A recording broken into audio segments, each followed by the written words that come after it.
All right, guys, here's your complete guide to sleep.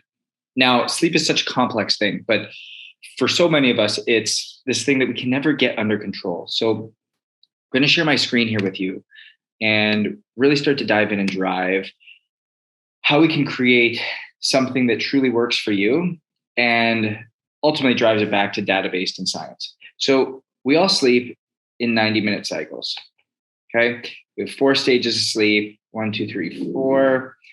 And understanding this, we have light sleep, slow wave sleep, REM sleep, and ultimately a wake cycle. Now, it takes 90 minutes to go through all 4 of these. What creates a great sleeper from a not great sleeper is how long we spend in stages 2 and 3. Because stages 2 and 3 are where we get our mentally and physically restorative sleep. It's where we truly feel at our best. It's where we allow our body to settle in and truly repair so that we can adapt and we can become more, we can build capacity, we can become more resilient and ultimately recover and repair ourselves. Now, when we sleep, there is something in our brain called the glymphatic system. And the glymphatic system is what pulls all the toxins out of our body, out of our brain. And if we don't get sleep, that glymphatic system is not active. And so all of a sudden, our brain starts to become less adaptive to melatonin. We are more susceptible to Alzheimer's, dementia, all of these terrible things. So that is why sleep is so important. And statistically saying, anything less than 5.5 hours of sleep per night is called clinical sleep deprivation. So if we're getting 5.5 hours or sleep or less per night, we need to reevaluate how much sleep we're getting and how we're ultimately getting into that state. So I know you're thinking, okay, Justin, this is great. I love that we need to be in stages 2 and 3, but how do we get there? So when we think about this, we go, okay, the number one thing, consistency. And we ultimately call the consistency in which we get or don't get our sleep debt. Now that sleep debt number is super important because we need to know that we need 35 cycles per week. And if we break that down, that means we need 5 cycles of sleep per night. Now, what does this cycle consist of? Remember, one cycle consists of 90 minutes. So that means on average, we need 7.5 hours per night. Now, can that be fluctuated? Yes. But this is where we come back to sleep debt.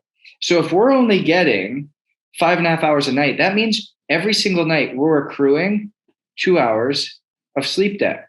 Now multiply this by a week. Times 7 is 14 hours of sleep debt a week. In a month, it's 60 hours in a month, 700 hours in a year. Now, if we're accruing that over the course of a year, think about how long it takes to make that up. You don't. And that's why it has such amazing impact on us and why we start to age quicker, why we develop chronic diseases, why we develop dementia, develop Alzheimer's, and ultimately end up in this fog that we consistently live in this low energy space. So if we come back to this, we come back to 7.5 hours a night, come back to consistency and sleep debt is the number one thing we can do to make our sleep better. How do we plan our night now? Well, we look at it from the beginning and then plan backwards. And we say, okay, if we need to be up at 6 a.m. every single day, what does this look like in terms of going to sleep? Well, that means we need to be sleeping by 10:30 p.m. And 10:30 p.m., we now have to get into our parasympathetic sleep leading up to that. So in understanding that 10:30 p.m., 6 a.m., there's our 7.5 hours, that builds a consistency. We now can start to shift. So if one day we're like, hey, I want to wake up at 6:45, or let's call it even 6:30, we can push our bedtime to 11. And that will keep us in that 7.5 hour window. Because remember, the reason the 7.5 hours exists is because we sleep in 90-minute cycles. And ultimately, we need 5 per night. So it's not a random number. And if we start sleeping longer or earlier, we start waking up in the middle of a cycle, and that's why we're groggy. That's why we aren't energized. When we're sleeping, there's a cortisol and melatonin cycle. Melatonin, and cortisol. And these two have a cycle. When melatonin's high, cortisol has to be low. And they cycle back and forth with one another. So when we're going to bed, we want melatonin to be high. When we're waking up, we want cortisol to be high. And ultimately through the night, we slowly see this shift. And again, this is what it looks like. Now, if our cortisol melatonin cycle is off, it's not going to optimize our sleep. So how do we do this? One, sunlight. We need to get sunlight exposure within the 30 minutes of waking up. And we need to watch the sunset. What that does is it activates our mind. It tells us, hey, we are getting ourselves ready for sleep. And it's telling us, hey, cortisol, start to activate so that we can wake ourselves up. So sunlight is the number one thing we can do to get ourselves back to this. 2 is movement. Remember we talked about the glymphatic system? Once we've pulled all the toxicity out of our brain throughout the night, we need to eliminate that. And by eliminating it, when we move, not only do we eliminate the glymphatic toxins that have been pulled out, but we also start to move cortisol and get it activated. And so it energizes us. So ultimately, if we can get movement, first thing in the morning, it could be a sun salutation, it could be a walk, it could be whatever. That's going to energize us. It's going to get us truly activated and truly going. Okay. Number 3 is touch the ground. Now, this is like one of those things that people are like, yeah, right. What does this mean? Well, there's these electromagnetic fields. Our bodies are big electromagnetic fields. And when we touch the ground, it truly resets our body hormonally, thus shooting up cortisol throughout the day so that we can be energized and activating melatonin at night. So that is the 3 things we can do to make sure that our cortisol melatonin cycles are activated. And that is also what sets circadian rhythm. Now, going back to our bedtime and making sure that at 10:30, our hormones of melatonin and tryptophan are released at the proper time. How do we do that? A simple 3, 2, 1, and 0 rule. Okay. 3 hours before bed. So if we're going off this guy that's going to bed at 10:30, this becomes 7:30. We're going to work backwards. No major meals. So we want to make sure that we have no major meals because we have 400 times more melatonin in our gut that's produced in our brain. And so if we take that, it puts us 1, into a sympathetic state, and 2, prevents the amount of melatonin being pushed out through the rest of our body and released. So we want to eliminate major meals 3 hours before bed. So for this guy or this girl, it'd be at 7:30. Number 2, 2 hours before bed. So at 8:30, we want to eliminate all work. So no more work. I also say no more problem solving. So we turn on a show that's loose, funny, easy. We put our computers away, no more email, no more texting about work, no more paperwork. We really just shut it off. We turn it off, and that's at 8:30. Why? Again, it helps get our body into what we call our parasympathetic nervous system. We activate that because otherwise it keeps our mind going. It keeps us flushed. It keeps us turned on. And 1, no more blue light. And this is any screen, computer, TV, tablet, iPad, cell phone. Get rid of them.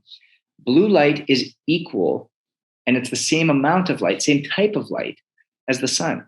And what do we know about the sun? The sun tells our body and our photoreceptors to activate cortisol. Well, if cortisol is activated at night, because cortisol and melatonin are inverse and opposite of one another, if cortisol is activated, melatonin is going to be depressed. So by using, for every hour of blue light we're exposed to after the sun goes down, suppresses melatonin release by 30 minutes.